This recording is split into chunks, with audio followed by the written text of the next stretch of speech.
Assalamualaikum warahmatullahi wabarakatuh.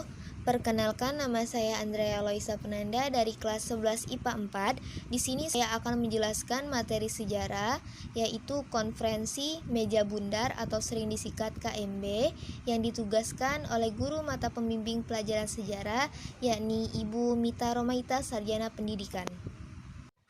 Gak usah lama-lama lagi, langsung saja masuk ke penjelasan kita. Cikidat. Konferensi Meja Bundar atau sering disingkat KMB adalah suatu pertemuan dan perjanjian yang dilakukan antara pihak Indonesia dengan pihak Belanda. Konferensi Meja Bundar ini dimulai pada tanggal 23 Agustus 1949 sampai 2 November 1949 di Den Haag, Belanda. Konferensi ini dilakukan dengan tujuan untuk mengakhiri perselisihan antara pihak Indonesia dengan pihak Belanda. Baiklah, selanjutnya saya akan menjelaskan latar belakang konferensi meja bundar.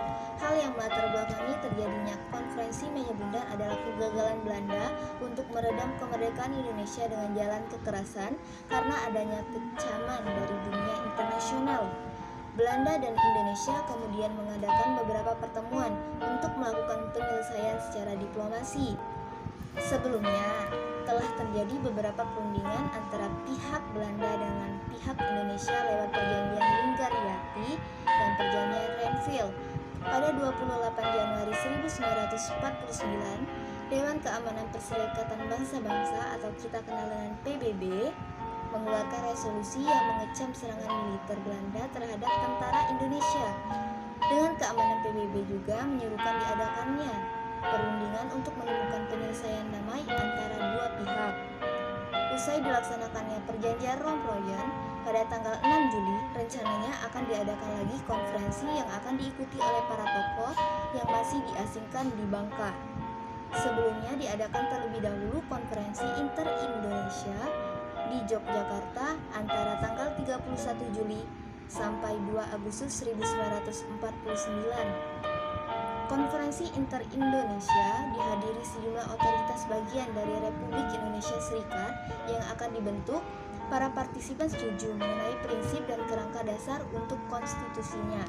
Pada tanggal 11 Agustus 1949 dibentuk perwakilan Republik Indonesia dengan menghadiri konferensi meja bundar di Den Haag, Belanda. Selanjutnya, waktu dan tempat konferensi meja bundar. Konferensi meja bundar diselenggarakan di kota Den Haag, Belanda. Waktu pelaksanaannya dimulai tanggal 23 Agustus 1949 sampai 2 November 1949. Berikutnya, tujuan konferensi meja bundar. Ada beberapa tujuan diadakannya konferensi meja bundar, antara lain adalah yang pertama, mengakhiri perselisihan antara Indonesia dan Belanda dengan cara melaksanakan perjanjian-perjanjian yang sudah dibuat antara Republik Indonesia dengan Belanda, khususnya mengenai pembentukan negara Indonesia Serikat. Yang kedua, dengan tercapainya kesepakatan meja bundar, maka Indonesia telah diakui sebagai negara yang berdaulat penuh oleh Belanda walaupun tanpa Irian Barat. Baiklah, selanjutnya tokoh konferensi meja bundar. Ada 3 pihak yang terlibat dalam konferensi meja bundar, yakni pihak Indonesia, pihak Belanda yang diwakili BFO, dan pihak UNC, United Nations Commissioner for Indonesia selaku penengah. Yang pertama tadi pihak Indonesia. Pihak Indonesia diketuai oleh Dr. Andes Muhammad Hatta dan terdiri dari 12 delegasi secara keseluruhan,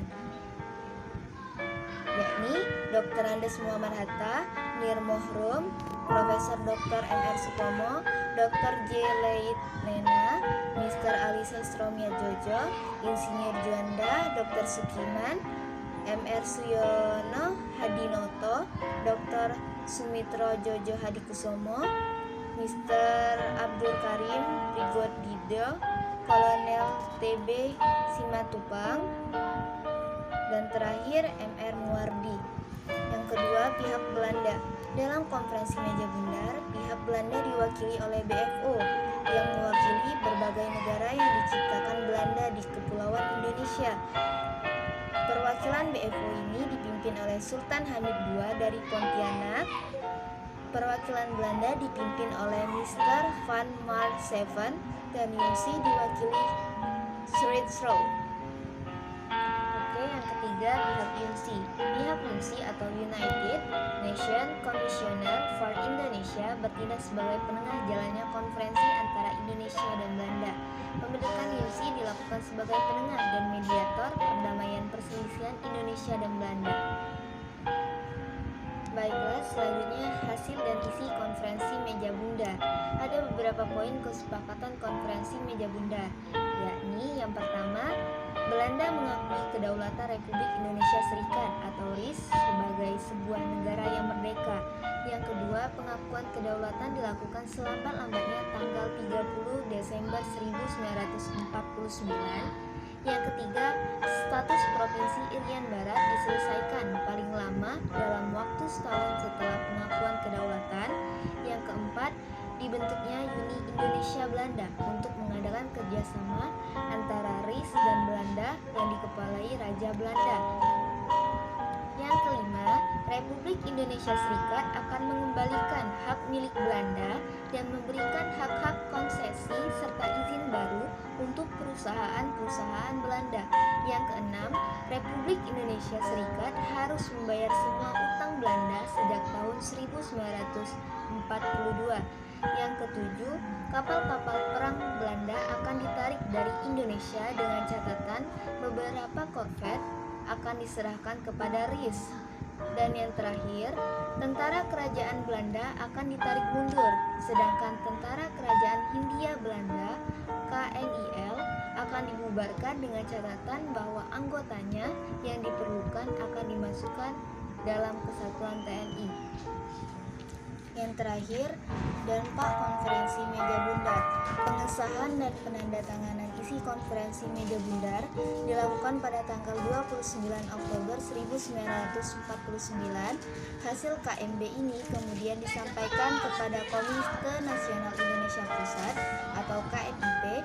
Selanjutnya, KNIP melakukan sidang pada tanggal 6 sampai 14 Desember 1949 untuk membahas hasil dari KNB. Pada akhirnya KNIP menyetujui hasil KNB. Pada 15 Desember 1949, Soekarno sebagai calon tunggal terpilih sebagai Presiden Republik Indonesia Serikat. Indonesia Serikat dibentuk seperti Republik Federasi Berdaulat yang terdiri dari 16 negara bagian dan merupakan persekutuan dengan Kerajaan Belanda. Kabinet BIS terbentuk di bawah pimpinan Dr. Andes Muhammad Hatta yang menjadi Perdana Menteri. Penyerahan kedaulatan Belanda terhadap Indonesia akhirnya disahkan pada tanggal 27 Desember 1949. Dalam upacara penyerahan kedaulatan pihak Belanda ditandatangani oleh Ratu Juliana, Perdana Menteri Dr. William Drees, dan Menteri Seberang Laut MRAM J.A. Sassen. Sedangkan delegasi Indonesia dipimpin oleh Dr. Andes Muhammad Hatta. Di waktu yang sama, di Jakarta, Sultan Hamengkubuwono IX dan Wakil Tertinggi Mahkota AHJ Lofik menandatangani naskah pengakuan kedaulatan. Dengan diakuinya kedaulatan RI oleh Belanda ini, maka Indonesia berubah bentuk. Negaranya berubah menjadi negara serikat, yakni Republik Indonesia Serikat atau RIS. Penyerahan kedaulatan menandai pengakuan Belanda atas berdirinya Republik Indonesia sehingga wilayahnya mencakup semua bekas wilayah jajahan Hindia Belanda secara formal, kecuali wilayah Irian Barat. Irian Barat diserahkan oleh Belanda setahun kemudian. Terima kasih atas perhatiannya. Wassalamualaikum warahmatullahi wabarakatuh.